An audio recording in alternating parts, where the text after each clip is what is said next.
again. So if you want to go all the way back to the very origins of the bicycle, there are many who say it all started with a volcano in Indonesia called Mount Tambora, which in 1815 actually, blew its stack. And it was formerly like 13,000 feet high. It's now 9,000 feet high. It blew up 4,000 feet at the top of a mountain into the sky. And that ejecta was, of course, locally devastating, but it had worldwide ramifications because in the following summer, 1816, particularly in the northern hemisphere, they called it the year without a summer because the climate effects were so drastic that there were crop failures across the whole top of the globe mainly. And there was snow in winter snow in summer in June, July in New England and in Europe. And so there was a lot of crop failures. And if you had a horse, you probably couldn't feed it. And in Europe, the Napoleonic Wars had just ended in 1815 as well. And horses were really hard to come by there. And if you did have one, you couldn't afford to feed it. You didn't have the grain to feed it, so you'd probably eat the horse. And so this German baron, Karl Friedrich von Drais, from Mannheim, Germany, actually born in Karlsruhe, but working there as a kind of a forest keeper. It was a government position, and he needed to make his rounds around the forest, and he didn't have a horse to do it. And so he was a serial inventor. He had already come up with several things, like one of the very first mechanical keyboards and stenography machines. And he had been pioneered a four-wheeler before this, but in 1816 he built this two-wheeler, which he called a Laufmaschine, which means running machine in German. And he took to the streets in Mannheim, Germany, in the spring of 1817, and rode an epic 4 miles to the inn at the end of town, and probably had a beer and then made his way back. And these became very popular. They called them draisines in a lot of places, particularly in France, after his name, Karl von Drais. But the French called them eventually velocipede, but it was more like when they evolved to this stage. These were all the rage for a while. They were very popular among the rich young men who had the time and the money to enjoy them, but they were soon disappearing after about 4 or 5 years, maybe because the novelty of pushing with your feet wore off, or maybe it's because they were banned in a lot of the countries where they were being ridden, because the roads were terrible, and these guys were taken to the sidewalks, running people over who said, "Hey, we need a law against these things." It's kind of like skateboards in the 80s or something. So by the time a Frenchman, 40 years later, had the bright idea of putting cranks on that front axle and getting your feet off the ground, many people had forgotten all about these because over 40 years had passed. And but once that happened and people saw what you could do with these now, they took off in popularity, first across Paris, then across France, and quickly into England.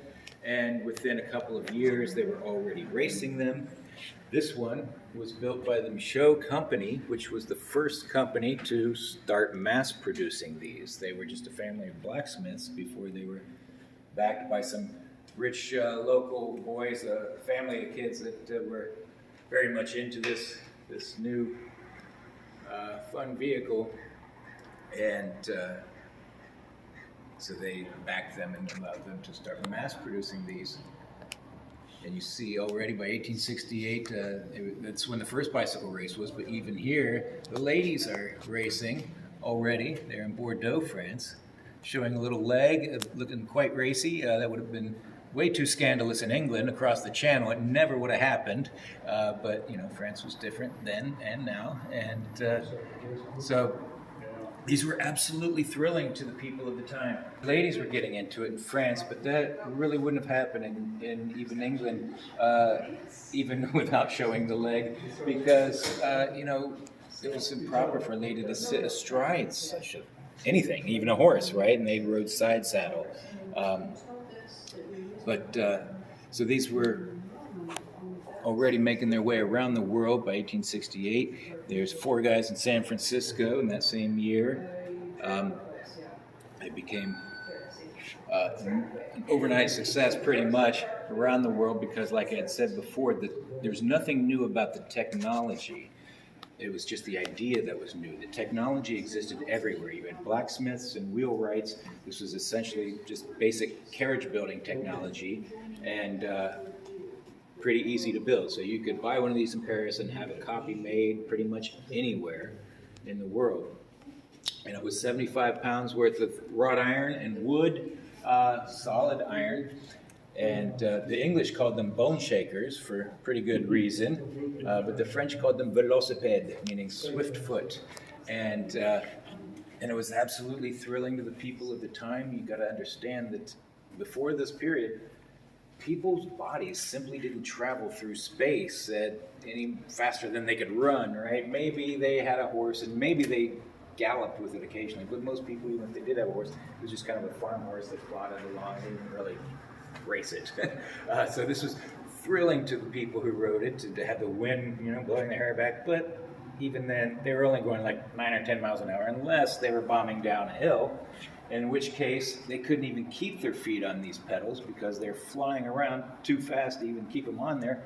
And so they would park their legs up here on that handy leg rest, which you can see this guy doing in this indoor riding school in Paris from the same year, 1868. And you see here, this guy's showing off doing tricks already for the ladies. So they wasted no time in exploring the possibilities on this new vehicle. And as I said, they were racing. Starting in 1868, the very first bicycle race was in that year in Paris. And those ladies are wasting no time hitting the racetrack. They're in Bordeaux, France in 1868, showing some leg and looking quite racy. And I'm sure there was a lot written about that. Yeah, it wouldn't even have happened in England at the time. It would have been scandalous, right? Yes.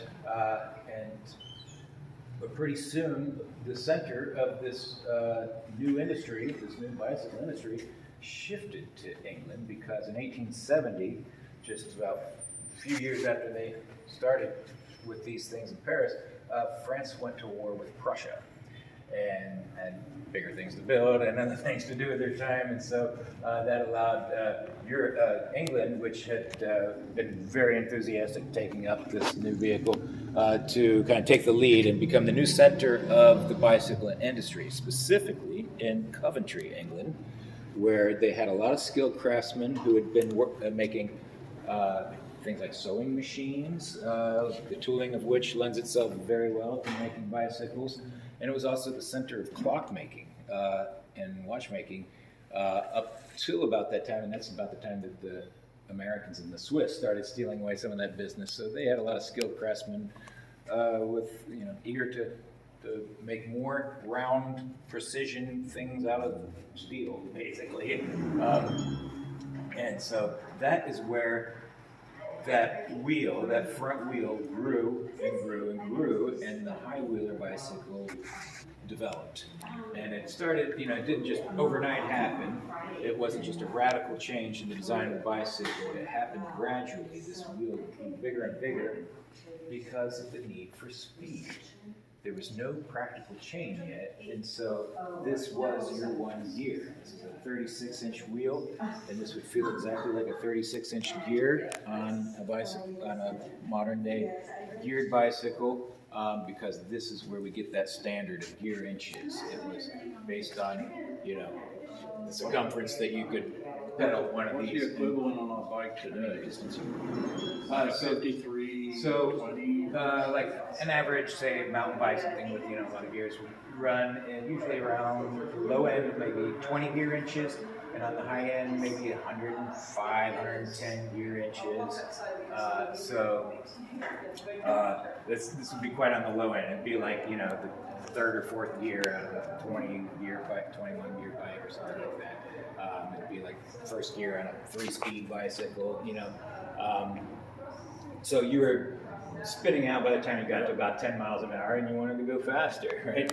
So you want to go farther with each pedal revolution. Well, then you're going to need a larger wheel, and so it kept growing and growing until it reached the natural limit of your inseam. And that is why the saddle is mounted so close to that tire and is non-adjustable, because you wanted to maximize that distance so you could get the biggest wheel under you and be the biggest heel on your cycling So about club. how many gear inches? So this is a 53-inch wheel, so this is kind of in the middle of the gear range of modern multi-geared bicycle. I think I did one for 60-inch wheels. 58. They were going up to 60, yeah, for the really tall guys. Yeah. So the tallest guy was almost certainly going to be the guy that won the race. Yeah. This is Marin. It's iron, Yeah. solid iron. Yeah, I right. remember in wood, because it was all wood. Yep, all wood and iron. They didn't have cracks, they just pedal pushed. I mean, their feet. One feature I forgot to point out on this old bone shaker is its auxiliary brake. Now, of course, most of your braking would be done just by resisting the forward motion of those pedals, like on any fixed gear bicycle. But this has I guess you'd have to call it an auxiliary brake, which would help slow you down. And it's operated by twisting these handlebars, which spin freely in their mouths all the time. Yeah. And you wrap up that rawhide cord, pulling this lever and pushing this wooden brake pad against this iron tire, and apparently it slows you down a little bit. Yeah. That's about the best you could say for it. Mostly you would just be Yeah, especially if Otherwise, you're going we're down not- hill, you need that. Wear a lot of shoes on. yeah.